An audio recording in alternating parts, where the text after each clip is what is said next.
Vous savez, c'est très important d'écouter un homme prêcher, mais c'est très important de capter ce qu'il veut dire.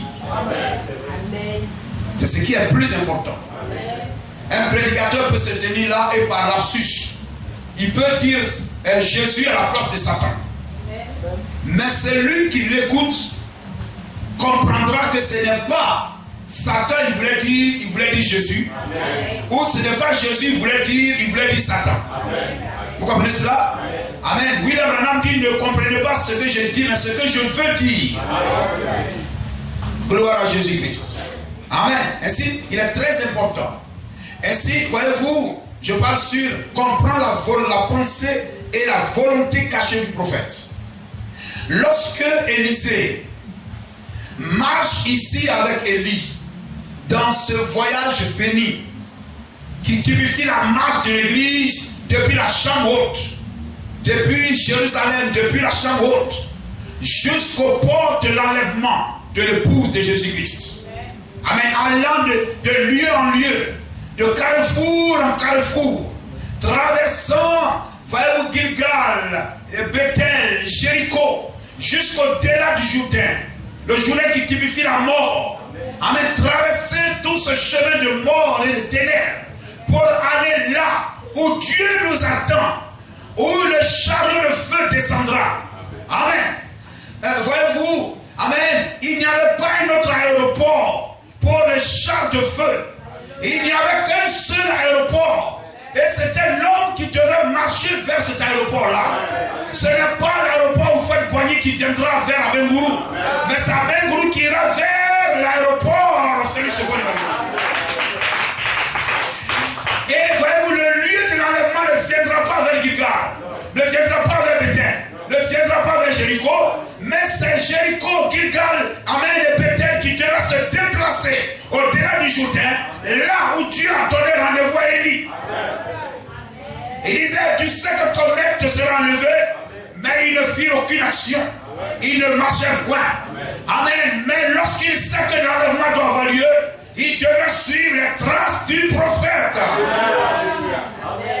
Car le prophète seul connaît l'aéroport de l'enlèvement. Le prophète seul sait là où l'enlèvement aura lieu. C'est quoi là où Amen, Abraham a acheté Macpéla et enterré sa femme, etc. Et lui-même, toute sa postérité a voulu être enterrée là.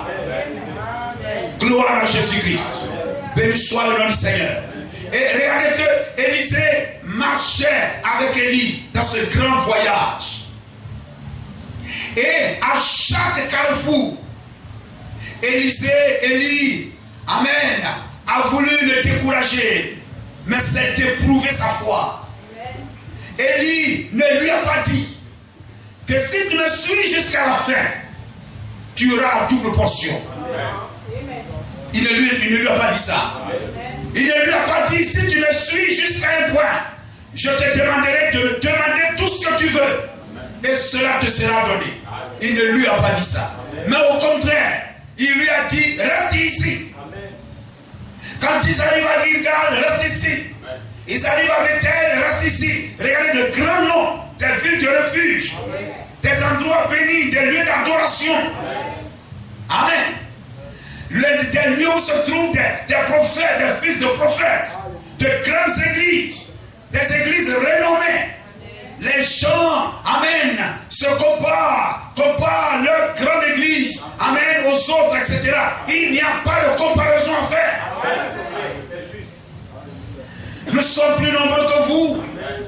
Nous chantons mieux que vous. Et frère, malheureusement, cet esprit même entre dans le message. Gloire à Jésus-Christ. Amen. Il est même choquant d'entendre un pasteur du message dire j'ai beaucoup plus de membres que toi. C'est un état d'aveuglement. Gloire à Jésus-Christ. Jésus a dit là où deux ou trois sont rassemblés. Il n'avait pas honte de trouver les deux disciples sur le chemin d'Emmaüs et de voyager avec eux. Jésus-Christ est prêt à aller vers le cœur qui a fait soif de lui. Et William Branham dit lorsque vous parlez de lui, il s'approche de vous. Les deux parlaient de Jésus-Christ. Jésus-Christ. Il ne parlait pas politique. Il ne parlait pas de réunion de paille. Il ne parlait pas d'affaires dans le marché. Il ne parlait pas d'affaires de travail. Mais il parlait de Jésus-Christ. Et quand vous parlez de lui, il s'approche de vous. Parlez de Jésus-Christ. Au travail, parlez de lui. Que l'homme qui s'appelle pasteur, ne regardez pas cela. Mais une seule chose est importante dans votre cœur. Parlez de Jésus-Christ.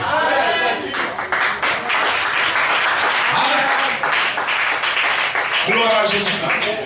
L'homme le plus considéré de la terre, ce n'est pas le plus riche. Amen. Ce n'est pas celui qui a le plus grand travail. Mais c'est celui qui parle de Jésus-Christ. Celui qui aime Jésus-Christ. Un jour, tu te seras demandé qu'as-tu fait. Quand tu étais sur la terre, qu'as-tu fait? Oh, tu sais, Seigneur, j'ai vraiment travaillé, j'ai eu beaucoup d'argent. L'ange de la mort ne reconnaît pas ça. L'ange de la mort en Égypte ne reconnaîtra pas ça. Mais il reconnaîtra le sang. Celui qui se tient sous le sang. Celui qui se tient, le sang, c'est la parole. Le sang de Jésus-Christ, vous croyez que c'est la parole? Gabriel a prononcé la parole et la parole a été faite chair. Donc chaque os de Jésus-Christ, chaque cheveu de Jésus-Christ, chaque goutte de sang dans le corps de Jésus-Christ, c'est la parole faite chair. Amen. Gloire à Jésus-Christ. Béni soit le nom du Seigneur. Amen. Oh, revenons là. Amen. Élie, essayez de les décourager. Reste ici. Reste ici, je te prie. Je te demande pardon. Chaque foi doit être éprouvée, frère. Tu éprouves ta foi. Est-ce que tu m'aimes plus qu'un garçon? Est-ce que tu m'aimes plus qu'une fille? Si ma femme m'aime plus que Jésus-Christ, elle n'est pas une chrétienne. Si j'aime ma femme plus que Jésus-Christ, je ne suis pas un chrétien. Si vous savez le pasteur plus que Jésus-Christ, vous n'êtes pas chrétien. Gloire à Jésus-Christ. Vous savez Jésus-Christ plus que le prophète. Vous savez le prophète plus que le pasteur. Et vous savez, amen, toutes les choses sur la terre, que votre amen, vous avez le pasteur plus que toutes les choses sur la terre.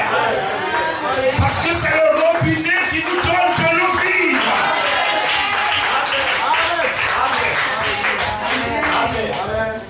Amen, amen.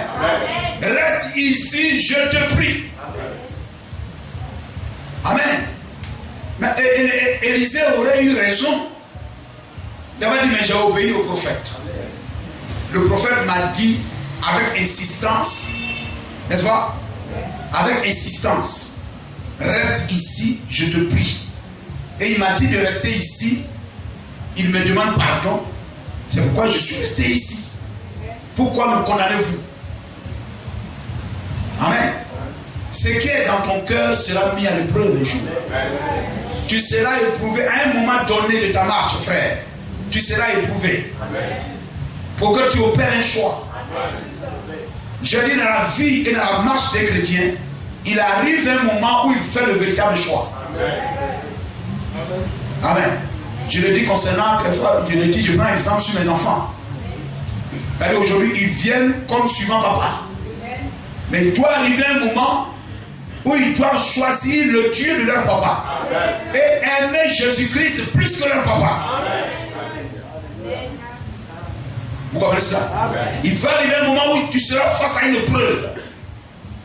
Face à un choix. Il y aura un choix à faire. Et tu vas regarder, quand tu donnes ta vie au Seigneur, tu vas regarder, mais depuis je vais à l'église là même. Ou bien bon, écoutez, je vais arrêter d'aller à l'église et puis bon, après je vais revenir. Amen. Après je vais revenir. Bon, on s'en va. Bon, etc. Et tout ça là. Depuis, c'est la seule occasion que j'ai de gagner ça ou de faire ça. Vous allez arriver dans ce moment-là. Et vous aurez un choix à faire. Vous comprenez cela? Vous allez opérer un choix, une décision. Amen. Vous ne manquez pas cela. Et Élie dit à Élisée à chaque fois, reste ici. Ils arrivent là, reste ici, je te prie. Mais il dit, ton âme est vivante. L'Éternel est vivant, je ne te quitterai pas. Amen. Et Élisée comprenait la pensée d'Élie. il voyait derrière la parole d'Élie la volonté parfaite d'Élie. Gloire au Seigneur. Il voyait derrière cette demande, derrière la parole d'Élie, il comprenait quelle était la véritable pensée d'Élie. Gloire. Alléluia. L'enfant, celui qui vient au Seigneur, amen, doit, amen, savoir où il va et qu'est-ce qu'il veut. Élisée ne suivait pas Élie pour rien, pour le plaisir de le suivre. Il avait la révélation que derrière cet homme se trouvait un grand homme. Il savait que derrière cet homme, il y avait un grand esprit. Et il savait ce qu'il voulait en suivant cet homme. Et il sait que cet homme est le chemin qui nous conduira, qui le conduira à cette chose-là. Amen. Donc quand Élie lui dit reste ici, amen, il sait que Élie est en train de le mettre à l'épreuve. Il faut être à la hauteur de la bénédiction de Dieu. Il faut être à la hauteur de la bénédiction. Quelquefois, on fait les choses grandes, mais on n'est même pas prêt à faire un seul sacrifice. On n'est même pas prêt à faire un seul sacrifice. Dieu doit vous voir la pluie en train de vous frapper et venir à l'église. Amen. Alléluia. Faire tout ce que l'autre, amen, à cause de cela, l'autre ne viendra pas à l'église, mais toi, cette chose-là ne t'arrêtera pas. Amen. Tu viens, tu passes d'un obstacle à l'autre. Tu sautes un obstacle encore plus grand, encore plus grand, encore plus grand. Et quand vous sautez un obstacle, qu'est-ce que c'est? Vous montez encore plus haut, n'est-ce pas? Si c'est un obstacle petit, tu ne fais que sauter. Quand c'est plus grand, tu sautes encore plus fort. Et plus tu sautes encore plus fort, tu t'approches du ciel. Amen. Plus tu sautes les obstacles plus grands, tu t'approches du ciel. Vous comprenez cela? Plus tu sautes les obstacles, plus tu montes. Tu vas plus haut. Tu montes vers le ciel. Donc Élisée n'a pas compris ce que nous on aurait compris. Pour dire, ah si je reste, je n'ai pas désobéi parce qu'il m'a dit que de rester ici. Mais Élisée a regardé au-delà de ce que Élie a dit. Et il a compris la pensée et la volonté d'Élie derrière ces paroles-là. Et il sait que la volonté première d'Élie, ce n'était pas qu'il reste là. Même parce que quelque chose de plus grand était réservé pour lui. Amen. Il était simplement éprouvé pour savoir s'il était digne de cette chose-là. Et il avait cette certitude. Alors rien ne pouvait le décourager. Amen. Et l'enfant de Dieu qui sait qu'il a l'enlèvement ne se laissera pas. Alléluia. Amen. Traîner dans les choses. Les petites choses ne sont pas importantes. Jésus a dit, celui qui a la révélation de cette grande chose, il vendra tout ce qu'il a pour acheter cette chose-là. Gloire au Seigneur. Les choses de ce monde ne doivent pas t'arrêter de faire. Parce qu'il y a une grande bénédiction qui t'attend. Dieu, amen, n'a pas dit non, si tu fais ça, je vais te donner ceci. Si tu fais ça, non. Mais la promesse t'appartient. Avance seulement, obéis seulement. Gloire à Jésus-Christ. Vous comprenez cela? Amen. Et regardez comment Élisée, amen, a suivi Élie.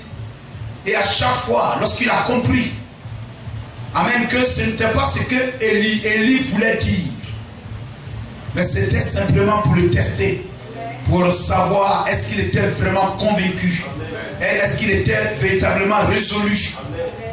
Amen. Et ça même, c'est le chemin de l'adoption.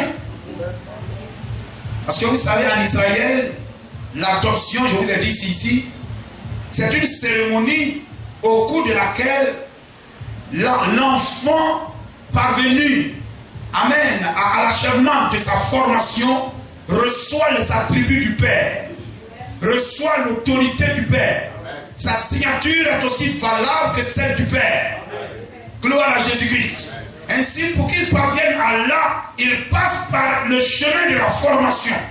Et Élisée, amen, qui, amen, devrait recevoir, voyez la double portion de l'esprit d'Élie, devait passer par le chemin de la préparation, de la formation, afin d'aller jusqu'à ce point où il sera couronné.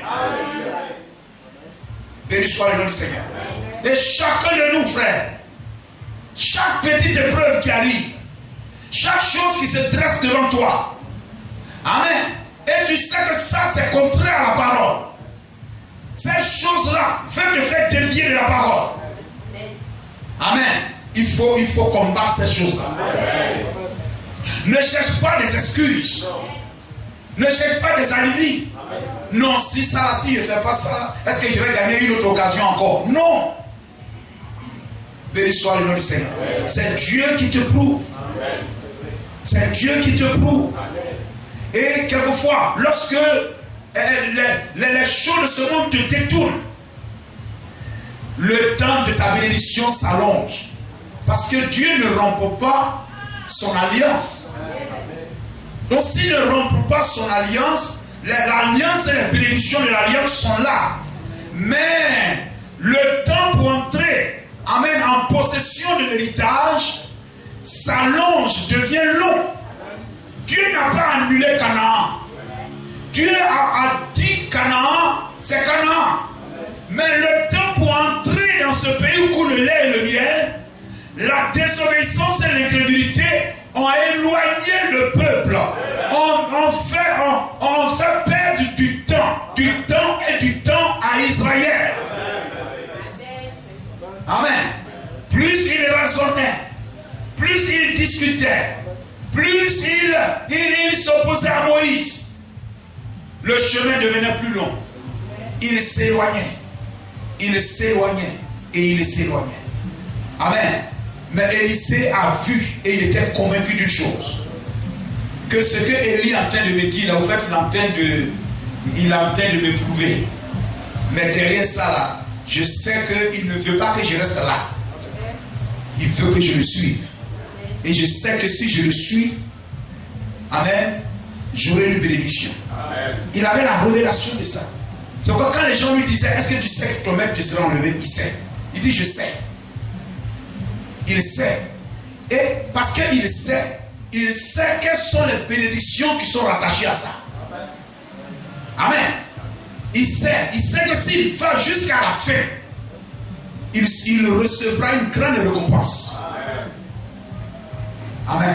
Celui qui reçoit un prophète en qualité de prophète doit recevoir une récompense de prophète. Et il savait ça. Gloire à Jésus-Christ. Et malgré les obstacles, il avançait. Il avançait, frère.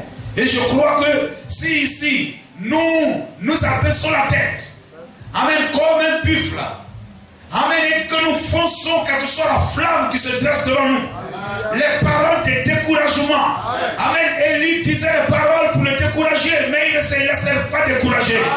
Rien ne le décourageait. Amen, il savait où il partait. Il savait en qui il a cru. Et il savait quelles sont les récompenses qu'il attendait. Est-ce qu'il ne se laissait pas décourager?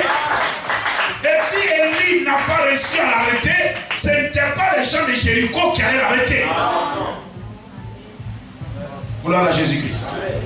Et c'est pourquoi, frère, vous savez, les plus grands obstacles, même dans la marche des chrétiens, pour qu'il arrête d'aller à l'église, c'est à l'intérieur de l'église qu'il prend ça. Vous comprenez cela? Amen. Le pasteur m'a fait ça. Un frère m'a fait ça. Une sœur m'a fait ça. Vous comprenez cela? Les plus grands obstacles, l'opposition que le diable peut susciter pour amener un frère ou une sœur à arrêter d'aller à l'église vient de l'intérieur de l'église. C'est là qu'il va chercher, amen, à amener un frère ou une sœur à arrêter d'aller à l'église. N'oubliez pas cela. Amen. Lorsque un homme du monde se dressera contre nous, c'est facile. Mais lorsque l'épreuve vient de l'intérieur d'un frère, de l'attitude, du comportement, du manque d'amour d'un frère, gloire à Jésus-Christ. Amen. C'est là, gloire au Seigneur, c'est là que le découragement devient plus fort. L'épreuve devient encore plus forte. Gloire à 20. Donc Élisée n'a pas regardé ne regardait pas les paroles qu'Élie voulait dire, et Élie disait, mais il regardait à ce que Élie voulait dire. Derrière ces paroles, quelle était la pensée et la volonté parfaite, la volonté cachée dans le cœur d'Élie. Et il avait compris ça. Alors il marchait avec Élie. Amen. Sans regarder à quoi que ce soit. Et lorsque nous avons lu aussi, regardez Ruth. Amen. Naomi, leurs deux maris sont morts. Et Naomi retournait. Elle qui était appelée grâce. Sa vie était une vie de grâce. Et elle avait tout perdu, étant sortie de Bethléem, de la maison du pain. Frère, ne quittez pas la maison du pain. Amen. Ne quittez pas l'église. Naomi a quitté Bethléem, elle a eu un problème. Jusqu'à sa bénédiction était à Bethléem. Lorsqu'elle quitta Bethléem, elle perdit tout. Lorsqu'elle revint à Bethléem, elle fut restaurée. Lorsqu'elle quittait Bethléem, son nom fut changé de grâce à une vie amère. Elle dit, ne m'appelez plus Naomi, appelez-moi Mara. Parce qu'elle avait quitté le pays de la parole. Amen. Et lorsqu'elle est partie, elle a perdu son mari, elle a perdu ses deux enfants. Et voici les deux femmes, la femme dénominationnelle et l'élu, la femme élue. Les deux femmes, Orpa, la dame dénominationnelle. Amen. Dont le cœur est toujours attaché aux choses du monde. Vous comprenez cela? Amen. Vous trouverez l'église. Elle dit qu'elle est sortie du monde. Elle dit qu'elle est sortie des dénominations. Mais lorsque vous la regardez, il y a auteur des dénominations sur elle. Amen. Il y a auteur du monde sur elle. Vous comprenez ce que je veux dire? Amen. Amen. Elle va dire qu'elle est une église du message. Mais lorsque vous la regardez, il y a auteur du monde sur elle. Il y a auteur des dénominations sur elle. Ce parfum-là, elle n'a jamais rejeté cela. Alléluia. Si je vous lis les déclarations du prophète concernant cela, etc. Béni soit le nom de Jésus-Christ. Amen. Ils sont sortis des dénominations, mais ils n'ont véritablement pas quitté les dénominations. Gloire à Jésus-Christ. Et à la petite occasion, Orpa est retourné. Orpa est retourné. Naomi dit, retournez mes filles. Est-ce que je vais encore tomber enceinte? Vous êtes âgés. Est-ce que la fille, que le garçon, peut-être que je ne remets pas le garçon. Et si Dieu me donne même un garçon, est-ce que vous allez attendre que ces filles-là, ces fils, ces garçons deviennent grands et que vous puissiez les épouser? Tout ça, elle disait tout ça pour mettre leur foi à l'épreuve. Que votre foi ne soit pas fondée sur moi, Kakou, mais sur la parole. Amen. Une église dénominationnelle, c'est une église dans laquelle les chrétiens bâtissent leur foi sur leur pasteur. Le pasteur est plus important que la parole. Vous comprenez cela? Et voilà, lorsqu'ils font ça, ils deviennent si aveugles que même si le pasteur fait une erreur, ils ne voient même pas ça. Mais en classe, lorsque le professeur a fait une erreur de calcul, il a fait une erreur de calcul, l'enfant dit, monsieur s'il vous plaît, ici là je ne comprends pas. Il dit, laisse. Amen. Vous voyez les deux catégories? Amen. Mais il y en a qui sont là, c'est toi qui vois l'erreur partout.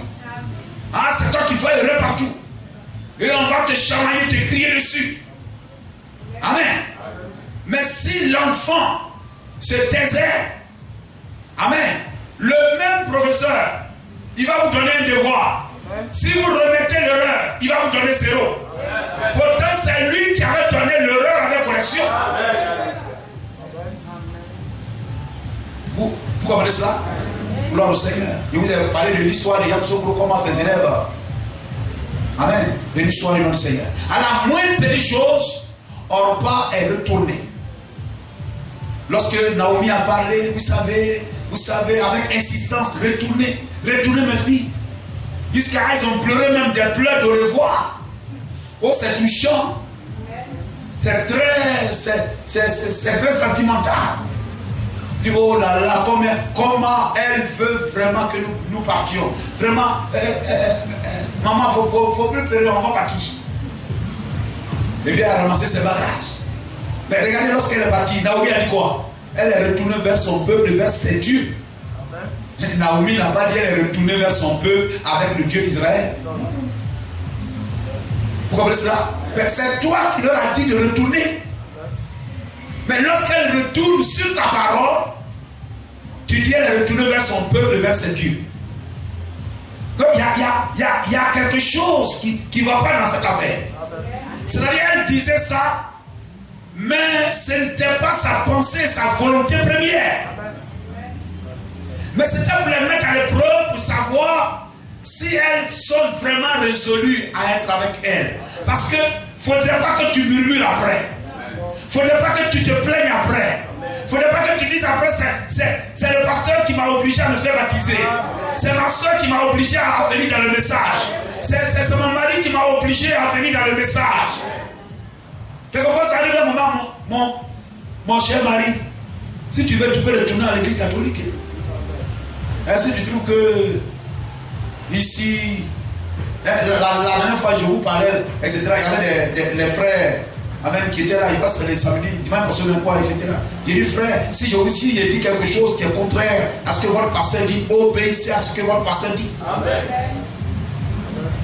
Vous comprenez ça? Amen. Mais je peux dire une chose qui soit la vérité. Amen. Et là, leur foi est mise à l'épreuve. Le prophète dit ça. Et puis son pasteur va dire ça. Tu vas obéir à qui? Cependant, je lui dis. Tu vois, le frère, il dit à qui lui donner. Il dit, si je dis une chose et qu'à qui dit le contraire, obéis à ce qu'à qui a dit. C'est la même chose, frère. C'est-à-dire, si je dis une chose et que le pasteur a dit le contraire, et que je lui dis que c'est le prophète qui a dit ça, c'est là que l'esprit dénominationnel et l'esprit de vérité va se révéler. Des personnes même peuvent venir à l'église ici, mais ils aiment leur pasteur dénominationnel. Ils aiment leur ancienne église. Quelquefois même ils sont venus du monde, mais ils aiment leur coutoucourt. Ils aiment leurs bandits. Leurs amis païens qui n'aiment pas Dieu, qui parlent contre Jésus-Christ là, ils aiment bien ces personnes. Vous comprenez cela? Ils vont même venir à l'église lorsque vous allez dire des choses. Vous allez quelquefois dire des choses même qui se disent lorsqu'ils sont ensemble là-bas. Il va rire, il va lever la tête. Et puis il va se dire, mais est-ce que je dois arrêter d'être avec eux ou bien j'ai un choix à faire? Vous comprenez ça? À la moindre petite chose, Orpa est retourné. Orpa est parti.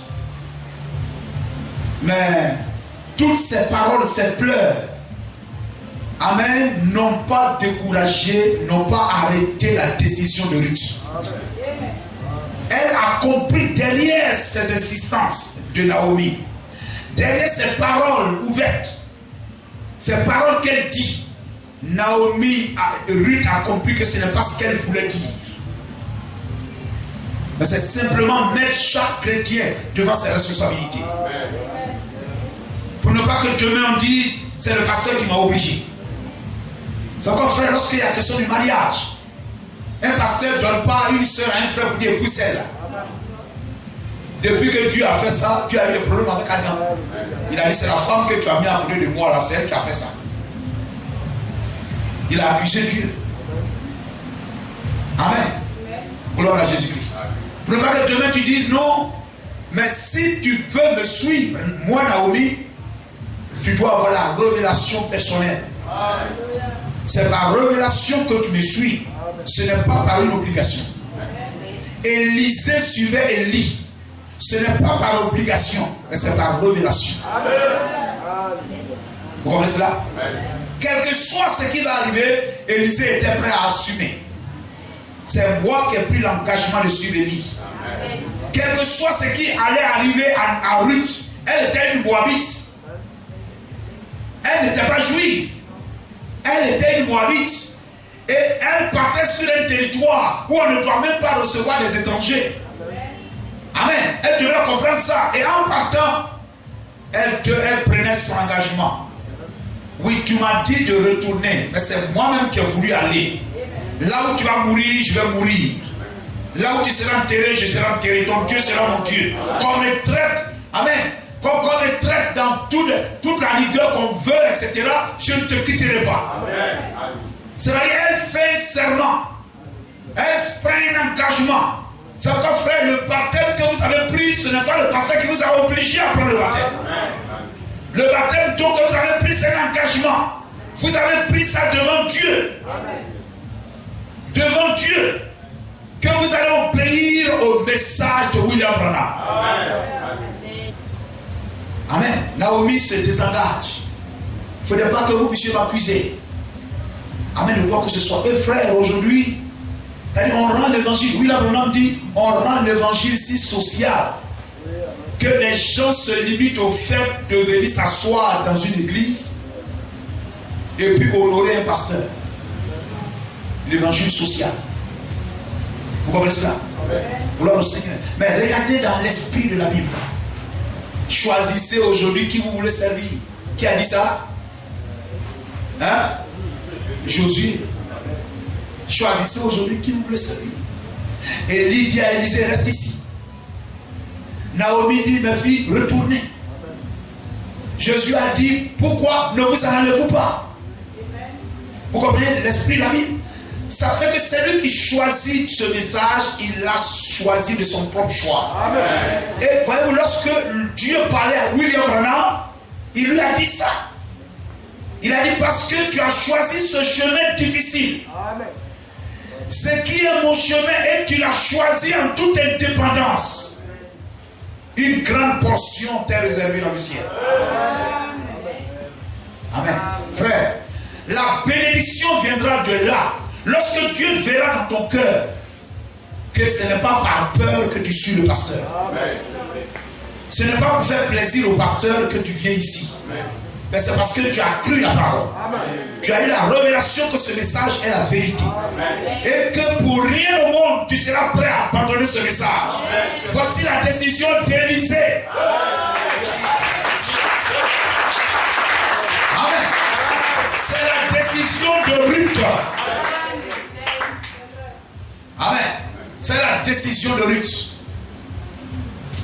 Gloire à Jésus-Christ. Amen. Béni soit le nom du Seigneur. Amen.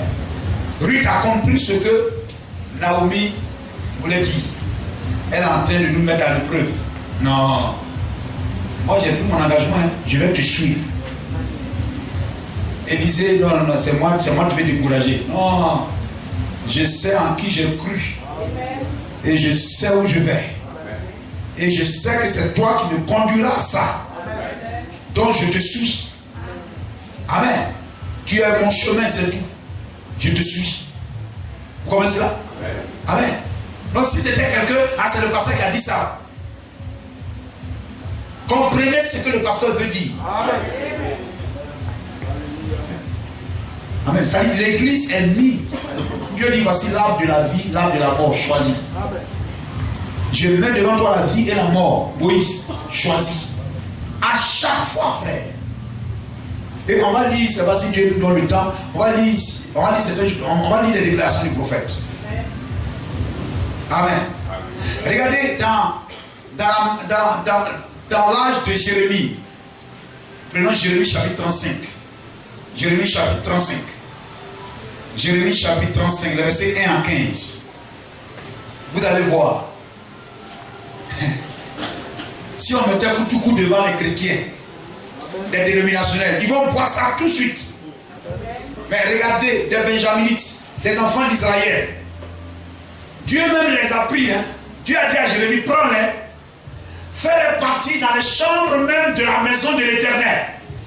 Toi, le prophète Jérémie, et là-bas, mets du vin dans des vases et dis-leur, buvez du vin. Hein, frère? Amen. Mais quelle belle occasion! Amen. C'est le prophète qui m'a dit de boire. C'est pas quelqu'un. Moi, je ne suis pas un nom. C'est le prophète qui parle au nom de Dieu. Amen. C'est lui qui m'a envoyé dans la maison même de Dieu. Et il est venu même par l'Esprit de Dieu, par l'ainsi dit le Seigneur, et il m'a dit de boire du vin. Et puis vous dites qu'on ne doit pas boire. Amen. Ta foi est mise à l'épreuve. Vous suivez? Amen. La parole qui a adressée à Jérémie de la part de l'Éternel. Au temps de Joachim, fils de Josias, roi de Juda, en ces mots: va à la maison des Récabites, parle-leur, tu les conduiras à la maison de l'Éternel. Vous suivez? Amen. Dans l'une des chambres, et tu leur offriras du vin à boire. Amen. Koutoukou, bière et tout ça. Du vin à boire. Je pris Jaazania, fils de Jérémie, fils de Abazinia, ses frères, tous ses frères, et toute la maison des Récabites. Et je les conduisis à la maison de l'Éternel. N'oubliez pas, je ne sais pas si j'avais le verset quelque part, dans le livre des rois, il y a un qui s'appelle Jonadab. C'est l'un des fils de Récab. Lorsque Jéhu exerçait le jugement de Dieu, Jéhu le rencontra, et son cœur, William Branham pouvait dire à quelqu'un: mon cœur est avec toi, je sens ton cœur uni à mon cœur. Tu es une fille de Dieu. Amen. Lorsque Jéhu le voit, il dit: m'aimes-tu comme je t'aime? Ton cœur est-il avec moi comme il est avec toi? Il dit: il est avec toi. Ton cœur est-il avec moi comme il est avec toi? Il est avec toi. Il dit: monte sur le cheval. Et il est devenu celui qui mène les guerres de l'Éternel. C'est un fils de Récab. Oh, amen. Je l'ai conduit à la maison de l'Éternel, à la chambre des fils de Anan, fils de Jidalia, homme de Dieu, près de la chambre des chefs, au-dessus de la chambre de Marséja, fils de Shelum, garde du seuil. Je veux même lire ça dans la version, comment on appelle, Darby. Clique sur le 5, et puis voilà, clique sur Darby. On va continuer avec Darby. Et je mis devant le fils de la maison des Récabites des gobelets. Voilà. Hein? C'est le mot là, des gobelets. Des gobelets pleins de vin. Et des coups. Je leur dis: buvez du vin. Ah, un vrai. Amen. Buvez du vin. Et il dit: nous ne boirons point de vin. Amen. Car Jonadab, fils de Récab, notre père. Vous comprenez cela? Oh là là, si je pouvais trouver ce passage de roi là-bas, ce serait vraiment merveilleux. Gloire à Jésus-Christ. Jonadab, Jéhu, fils de Récab, notre père, nous a commandé disant: vous ne boirez point de vin, ni vous, ni vos fils, à toujours. Et vous ne partirez pas de maison, etc. On va lire rapidement le verset 10. Voilà, fais monter. Vous pouvez lire tout le reste, ça me doit aller vite. Et nous avons, etc. Prenons le verset 12. Et la parole de l'Éternel vint à Jérémie, disant: ainsi dit le Seigneur. Regardez, Dieu ne leur a pas dit ça avant. Mais il devrait d'abord prendre position. Il devrait d'abord renier le vin avant que l'ainsi dit le Seigneur ne vienne. Élisée devait prendre l'engagement de suivre Élie avant que demande ce que tu veux le vienne. Ruth devrait d'abord prendre l'engagement ferme de suivre Naomi avant d'épouser Boaz et être l'une des grands-mères de Jésus-Christ. Amen. Avant qu'on entende tout ce qu'on dit sur Ruth, et au départ, elle a pris l'engagement ferme. Frère, qu'est-ce qui est caché derrière l'engagement que tu vas prendre? Amen. Quelle est la bénédiction qui est rattachée à toi? Et que c'est ta ferme assurance, ta ferme décision, ton attachement à Jésus-Christ seul qui sera la clé qui va ouvrir cette porte-là. Tu attends que dans ton cœur, il y ait un engagement ferme. Pas à cause du pasteur, pas à cause de qui que ce soit. Mais là où 2 ou 3 sont rassemblés, tu as décidé d'obéir à Jésus-Christ. Tu n'es pas influencé par le nombre. Tu n'es pas influencé par le bois, par les planches. Mais seule influence, la parole de Jésus-Christ. On acclame le nom du Seigneur. Amen. L'ainsi dit le Seigneur ne viendrait pas si les fils de Récab n'avaient pas pris l'engagement de rejeter le vin que le prophète leur proposa. Ils ont lu la pensée, la volonté cachée dans le cœur du prophète. Amen. Les gens montaient, n'importe qui peut venir vous proposer quelque chose. Ah, c'est pas moi. C'est pas moi. C'est pas moi. Il y a même Taoula là. Ainsi parle l'Éternel des armées, le Dieu d'Israël.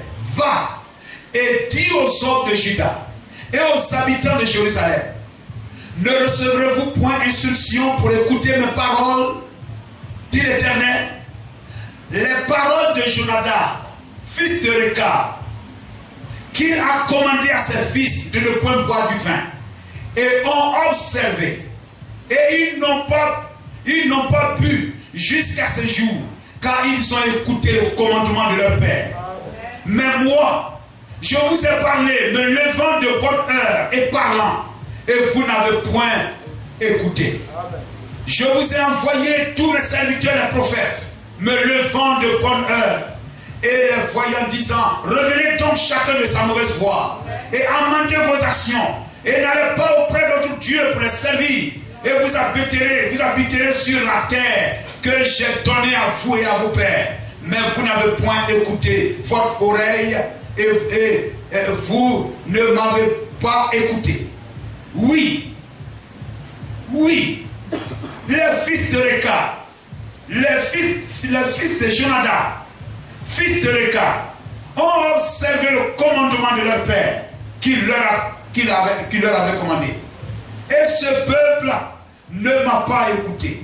À cause de cela, gloire à Jésus-Christ. Oh, il y a une parole que je voulais. Oh, ne manquera pas de quelque chose à ma présence, je sais.